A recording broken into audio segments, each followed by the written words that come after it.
سبيل ربك بالحكمة والموعظة الحسنة وجادلهم بالتي هي أحسن إن ربك هو أعلم بمن ضل عن سبيله وهو أعلم بالمهتدين. Ud'u ila sabili rabbika bil hikmati wal mau'izatil hasanah. Serulah manusia kepada jalan Tuhanmu dengan hikmah dan nasihat yang baik. Wajadilhum billati hiya ahsan. Dan berdebatlah dengan mereka dengan yang lebih baik. Inna rabbaka huwa a'lamu biman dhalla an sabilihi. Sesungguhnya Tuhanmu yang lebih mengetahui siapa yang sesat dari jalannya. Wa huwa a'lamu bil muhtadin. Dan Dia lebih mengetahui siapa yang mendapat petunjuk. Dari ayat yang suci ini dan penuh hikmah ini, banyak sekali pelajaran-pelajaran indah yang kita bisa petik. Yang pertama, bahwasanya tanggung jawab utama Nabi adalah berdakwah. Maka di sini langsung bentuk perintah yang ditujukan kepada Rasulullah Shallallahu Alaihi Wasallam, yaitu dengan kata ud'u, serulah, ajaklah manusia, wahai Muhammad, kemana? Ila sabili rabbika, ya, ke jalan Tuhanmu, ya, bukan kemana-mana. Karena di dalam dunia ini banyak sekali penyeru, banyak sekali pengajak, yang mana ajakannya entah kemana. Tidak ada kejelasan sama sekali, dan tidak ada tujuan yang jelas sama sekali.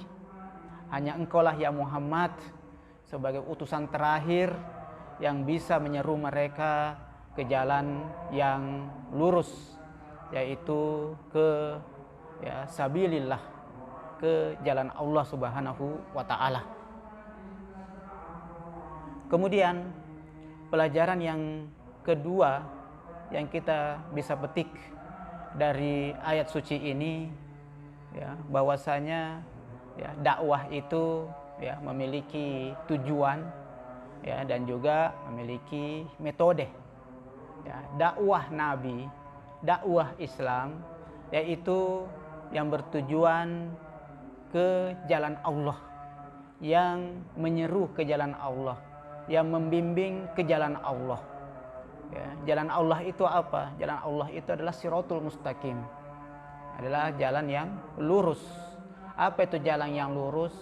Adalah penghambaan semata kepada Allah Subhanahu wa Ta'ala. Ya, jadi tujuan utama ya, dakwah Islam itu ya, adalah bagaimana ya, mengajak dan membimbing umat manusia untuk menghamba kepada Allah Subhanahu wa Ta'ala, karena itulah tujuan utama penciptaan mereka. Wa ma khalaqtul jinna wal insa illa liya'budun. Penghambaan ini bukan hanya penghambaan individual, tetapi juga ya penghambaan ya sosial. Ya, bukan hanya ya penghambaan yang bersifat ritual saja, tetapi bagaimana manusia bisa ya menghamba kepada Allah Subhanahu wa Ta'ala ya dengan ya memasyarakat, ya dengan ya mengaktualisasikan potensi sosialnya. Kemudian pelajaran yang ketiga yang kita bisa petik dari ayat yang suci ini, bahwasanya dakwah itu ya, memiliki tahapan-tahapan yang harus kita sesuaikan ya dengan ya, kapasitas audiens dan begitu pula kondisi dan keadaan ya audiens. Maka di sini menyebutkan ada 3 ya metode dakwah, yaitu ud'u ila sabili rabbika bil hikmati wal mau'izatil hasanah wajadilhum billati hiya ahsan. ada dengan hikmah, ada dengan mau'izah atau nasihat-nasihat yang baik, dan ada dengan jadal, ya, yaitu dengan diskusi, ya, atau dengan debat yang baik, ya, yang mana ini disesuaikan dengan kapasitas, ya, masyarakat, ya, kapasitas audiens, ya. Di dalam ilmu logika, ya, khususnya dalam logika material, ya, atau dikenal dengan mantik maddi, ya, di situ ada yang disebut dengan sinaatul khamsah, yaitu 5 keahlian, ya, dalam menyampaikan pengetahuan, ya, sesuai dengan, ya, tingkatan audiens, ya. Di sana ada disebut burhan, ada jadal, ada khitobah, ada syair, dan ada mughalatoh, ya, atau falasi. Nah, yang mana 3 dari sinatul khamsah ini disebutkan di dalam ayat Al-Quran ini, ya, yaitu burhan, di sini hikmah, ya, khitobah, nah, di sini mau'izah hasanah, dan jadal, di sini wajadilhum billati hiya ahsan. Kemudian pelajaran yang keempat yang kita bisa petik dari ayat yang suci ini, ya, yaitu, ya, dari kata bil hikmah, ya, bil hikmah. Ya, hikmah yang dimaksud di sini, ya, sebagai metode, ya, dalam berdakwah, ya, adalah, ya, argumentasi atau hujjah, ya, yang mengenalkan atau yang menyingkapkan maslahat dan mafsadah sesuatu, benar atau salahnya sesuatu, baik atau buruknya sesuatu, manfaat atau berbahayanya sesuatu, ya, dan seterusnya, dengan landasan akal dan argumentasi yang valid dan bisa dipertanggungjawabkan secara ilmiah dan rasional. Kemudian metode yang kedua yang digunakan di dalam berdakwah yang disebutkan di dalam ayat suci ini, yaitu dengan mau'izah, ya, dasar kata dari wa'adhah, yaitu nasihat, yaitu uraian-uraian atau penjelasan-penjelasan yang menyentuh hati, ya, yang sesuai dengan keadaan pendengar, yang sesuai dengan selera dan begitu pula daya tarik pendengar, bagaimana mempengaruhi audiens sehingga tersentuh hatinya, ya, bagaimana supaya audiens puas dengan apa yang kita, ya, sampaikan, ya, itu dengan menggunakan mau'izah hasanah, ya, menggunakan metode khitobah, ya.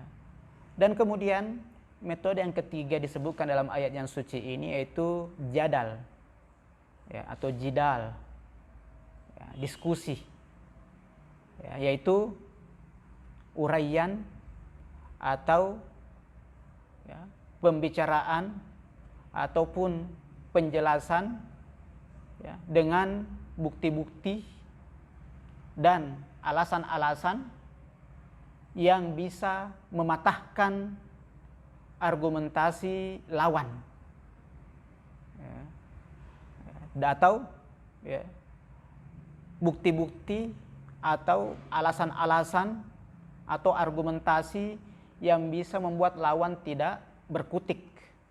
Nah, itu adalah jadal.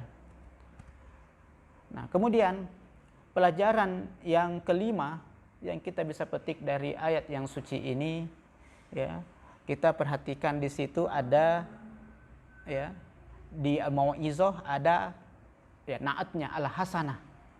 Kemudian di jadal di situ ada kata ahsan. Tetapi di hikmah tidak ada sama sekali kata hasanah di situ. Ud'u ila sabili rabbika bil hikmati, tidak ada hasanahnya. Tapi wal mau'izati al hasanah, ada hasanah di situ. Wajadilhum billati hiya ahsan. Nah, kalau jadal malah harus ahsan, bukan hanya hasan saja, tetapi ahsan, lebih baik, ya. Kenapa hikmah di sini tidak disifati dengan hasanah, hikmah yang baik? Ya, karena hikmah sebagaimana tadi itulah kita jelaskan ya, di pelajaran yang keempat, ya, bahwasanya hikmah itu menyingkap kebenaran, ya, yaitu ya, argumentasi yang meyakinkan, yang tidak ada sedikit pun keraguan di dalamnya, ya, berlandaskan akal fitrawi, ya, akal yang mana sepakat semua orang ketika betul-betul menggunakan akalnya sebagaimana ya mestinya, ya, tidak akan ada yang membantahnya, ya, selama dia ingin menggunakan akalnya ya sebagaimana mestinya, ya, maka di sini tidak perlu ada ya sifat hasanah, ya, karena secara zati hikmah itu hasanah, ya, sudah benar dan tidak mungkin menyesatkan, ya, hikmah itu tidak akan mungkin menyesatkan. Tidak ada sama sekali hikmah ya yang dimaksud dalam ayat ini berdasarkan definisi tadi itu yang buruk, tidak ada. Maka ketika tidak ada kemungkinan buruk, maka tidak perlu disifati sebagai hasanah. Pelajaran yang keenam yang kita bisa petik dari ayat yang suci ini yaitu ya, pensifatan hasanah kepada mau'izah dan pensifatan ahsan kepada jadal.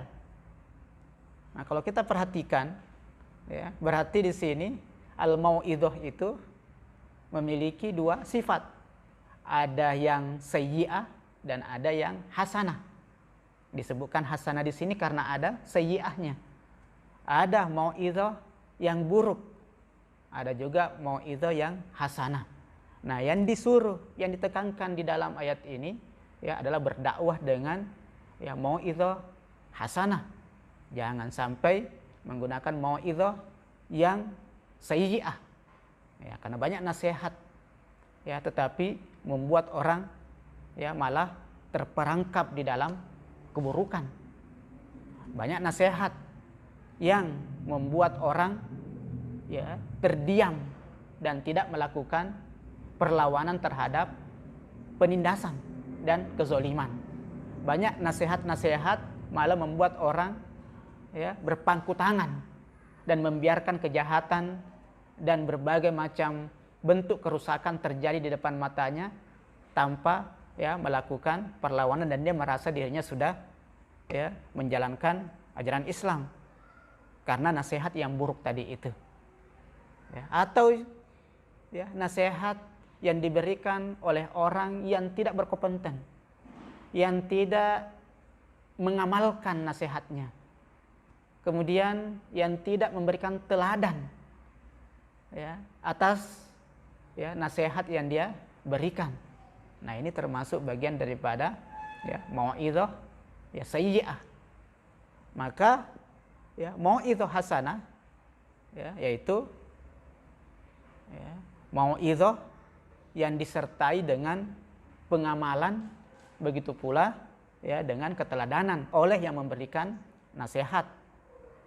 Ya, kemudian ya nasihat-nasihat itu ya karena berkaitan dengan pencegahan ya terhadap perbuatan-perbuatan buruk ya, ya dan ya perintah ya dan dorongan untuk melakukan perbuatan-perbuatan baik.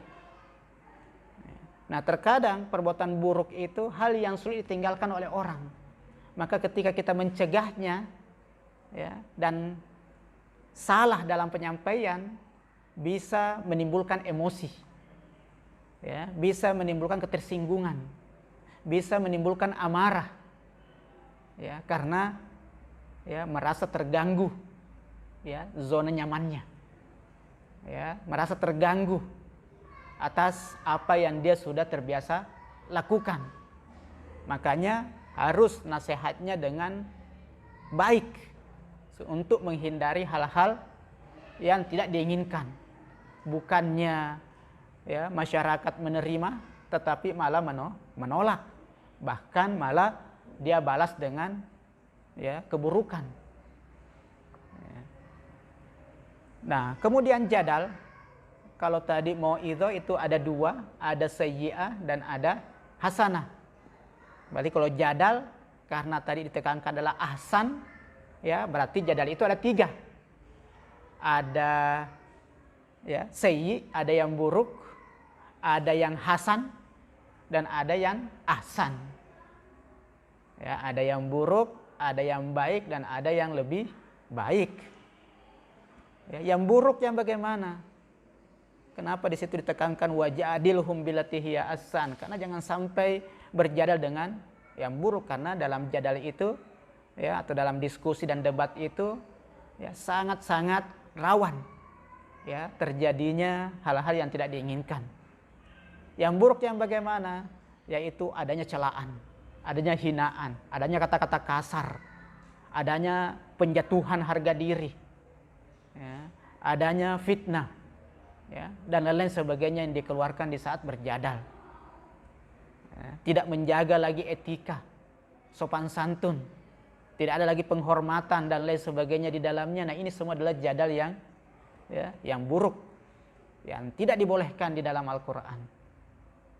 Ya, makanya Al-Quran menegaskan di sini billati hiya ahsan. Ya, kalau tadi mau'idhah al-hasanah, tapi wajadilhum billati hiya ahsan, karena kenapa? Menghindarkan dari jadal yang buruk, yang terdapat kata-kata kasar, ya, penghinaan, peremehan, ejekan, celaan, cemohan, dan lain sebagainya. Itu hal yang terlarang, ya, dan jadal yang sayyi, yang buruk. Kemudian yang hasan, yang bagaimana jadal yang hasan itu? Adalah penyampaian dengan sopan, ya, dengan dalil-dalil yang tepat, ya. Tetapi ya tidak sampai pada penerimaan oleh pihak lawan, hanya pada sampai tingkatan membungkam lawan. Ya, dalam artian lawan sudah tidak punya lagi balasan argumentasi, ya, balasan alasan untuk menjawab ya argumentasi-argumentasi kita, untuk menolak argumentasi-argumentasi kita. Tetapi dia sendiri belum menerima sebenarnya. Ya, karena di dalam jadal itu ya, kalau kita dalam ilmu logika ya disebutkan bahwasanya jadal itu bukan untuk mencari kebenaran. Ya, tetapi untuk mengalahkan lawan. Ya, untuk mengalahkan lawan. Ya, jadi jadal yang hasan ya yaitu tidak ada celaan di dalamnya, tidak ada hinaan di dalamnya, tidak ada jadal sayyi di dalamnya.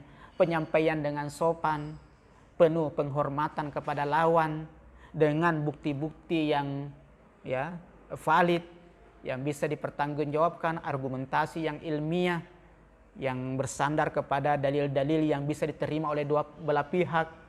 Kalau memang itu adalah jadal yang berkaitan dengan agama Islam, berarti referensinya adalah dalil-dalil nakli, dan begitu pula dalil-dalil akli, ya bisa diterima oleh kedua belah pihak. Tetapi pihak lawan belum sampai menerima ya secara utuh dan belum mengaku kalah. Cuma dia tidak punya ya argumentasi lagi dalam melawan, dalam menjawab argumentasi-argumentasi kita.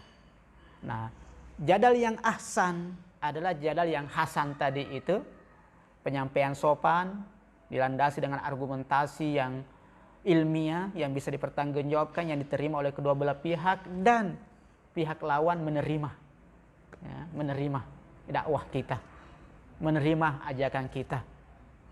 Nah, ini jadal ahsan ya. Kemudian pelajaran yang ke-8 yang bisa kita petik dari ya ayat yang suci ini ya, yaitu ya perlunya ya penyesuaian ya tingkat ya, audiens ya di dalam berdakwah, sebagaimana tadi telah disinggung. Hikmah itu pada umumnya disampaikan di kalangan para cendekiawan, para orang-orang yang berpendidikan, para pencari-pencari kebenaran, para peneliti-peneliti ya, para ilmuwan, para profesor, doktor, orang-orang akademisi. Nah, itu dengan hikmah. Ya, kemudian mau'izah itu untuk masyarakat awam. Ya, untuk masyarakat awam yang memang tidak punya waktu dan begitu pula kemampuan yang cukup memadai untuk mengkaji dan mencari kebenaran. Ya. Maka dengan nasihat, dengan mau'izah hasanah, ya, untuk mengajak mereka kepada kebaikan dan kebenaran, ya, yaitu bagaimana menyentuh hati mereka, ya, bukan memutar otak mereka, tetapi menyentuh hati mereka. Kemudian jadal, yaitu kepada lawan pendapat, lawan ideologi, ya, lawan agama, ya, lawan mazhab, ya, yang berbeda dengan kita, tetapi ya ingin mendiskusikan. Ya, nah itu kepada mereka. Ya. Atau jadal ini tidak mesti kita harus berhadapan berdua langsung, tetapi metode penulisan buku, ya, dengan adanya perbandingan pendapat satu dengan yang lain itu masuk dalam metode jadal. Ya, sehingga ya, yang membaca ini bisa ikut serta di dalamnya dan ya, mengikuti narasi perdebatan yang ada dan melihat argumentasi-argumentasi yang ada, ya, dan akhirnya ya bisa menerima mana argumentasi yang lebih benar di sini, yang lebih tepat di sini. Kemudian pelajaran yang ke-9 yang kita bisa petik di sini, ya, bahwasanya ya, Islam itu selalu memberikan nutrisi, ya, kepada penganutnya, ya, nutrisi untuk pikiran yaitu dengan hikmah, dan nutrisi untuk jiwa yaitu dengan mau'izah hasanah.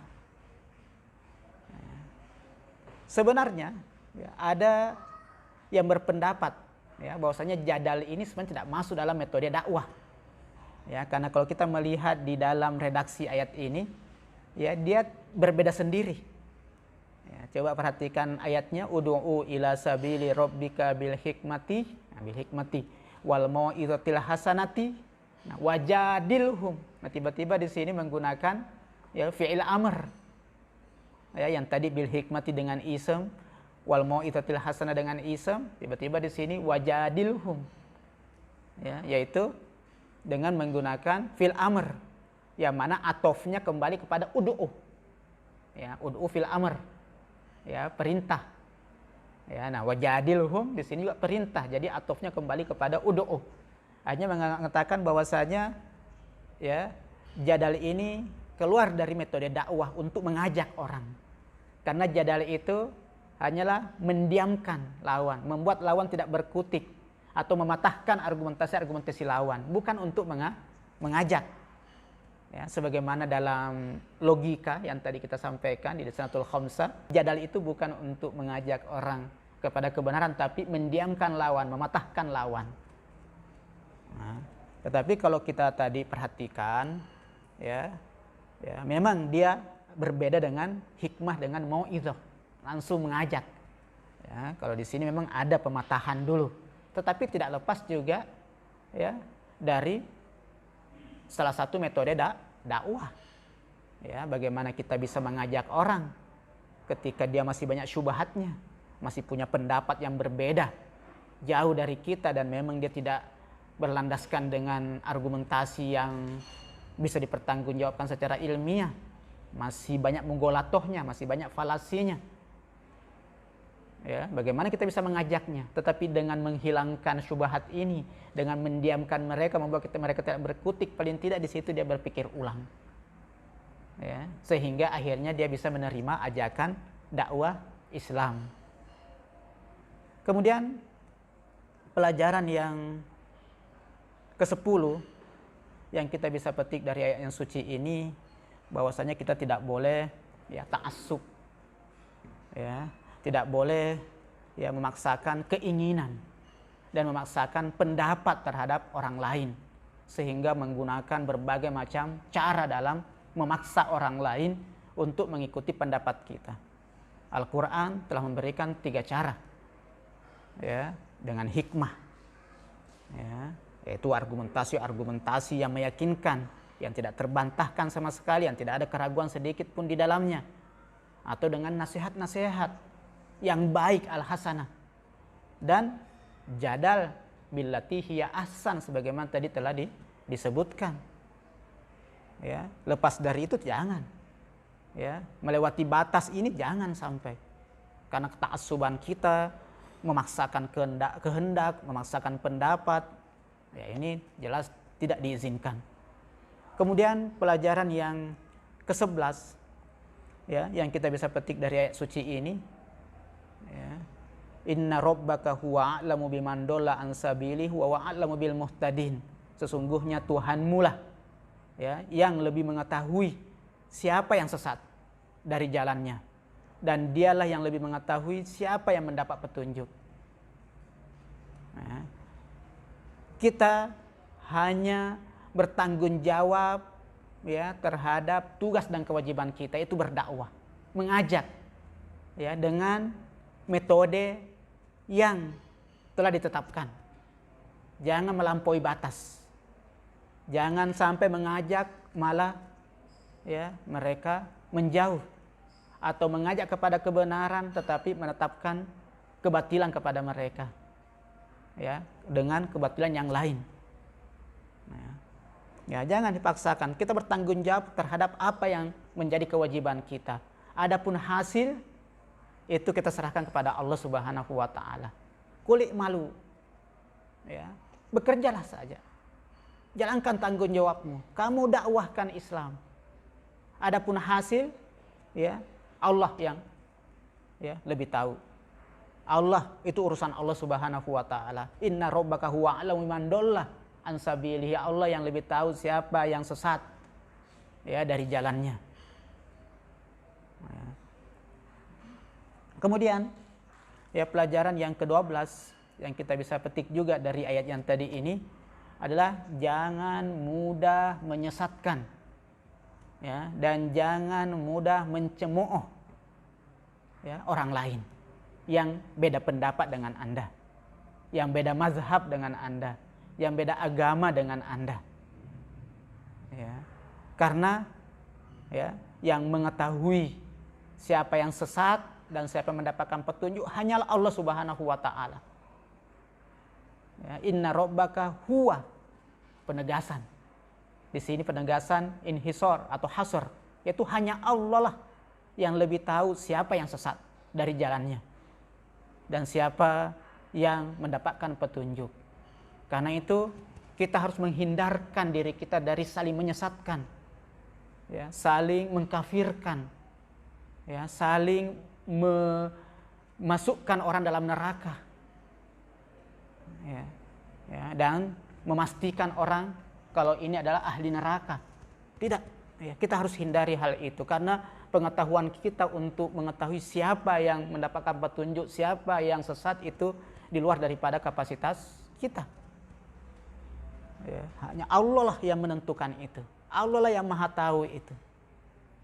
Kemudian pelajaran yang ke-13 yang kita bisa petik dari ayat suci ini, ya, bahwasanya jangan juga meremehkan, ya, orang lain dan mentertawai, ya, orang lain, ya, dan begitu pula menyalah-nyalahkan orang lain sementara dia sendiri belum mengetahui pasti argumentasi dan landasan, ya, orang tersebut, ya, kenapa dia berpendapat seperti itu, kenapa dia mengikuti jalan itu. Dia sendiri belum mengetahui argumentasi dan landasannya, tetapi meremehkan, ya, mentertawakan, ya, karena kenapa? Ya, tadi sama, yaitu wa huwa a'lamu bil muhtadin. Karena hanya Allah lah yang maha tahu siapa yang mendapatkan petunjuk. Bisa saja kita yang sesat, dia yang benar. Allahu a'lam. Cukup kita berusaha, ya, bagaimana mencari kebenaran ini melalui jalur yang telah ditetapkan, ya, yaitu melalui, ya, ajaran suci Rasulullah Shallallahu Alaihi Wasallam, ya, dengan mengaktualisasikan potensi-potensi diri yang Allah telah anugerahkan kepada manusia, khususnya potensi akal. Kemudian pelajaran yang ke-14, ya, bahwasanya mulai dari ayat ini sampai ayat terakhir dari surah An-Nahl, di sini menekankan tentang 10 sifat-sifat mulia dan akhlak-akhlak mulia yang semestinya orang mukminin, ya, miliki, ya, dan jadikan sebagai hiasan jiwanya. Di dalam ayat yang kita baca ini terdapat, ya, 4, ya, sifat, ya, dari 10 sifat yang ada di ayat ini, kemudian kedua, ketiga, keempat, ya, sampai akhir, ya, surah An-Nahl ini, ya, yaitu berdakwah, ya, kita senantiasa, ya, aktif, kemudian kreatif, kemudian inovatif, ya, di dalam berdakwah, ya, itu yang ditegaskan dalam ayat ini, yaitu bagaimana berdakwah dengan aktif, inovatif, dan kreatif. Kemudian yang kedua adalah hikmah. Kemudian yang ketiga adalah mau'idhah hasanah. Kemudian yang keempat adalah, ya, berdiskusi dan berdebat dengan cara yang terbaik. Wassalamualaikum warahmatullahi wabarakatuh.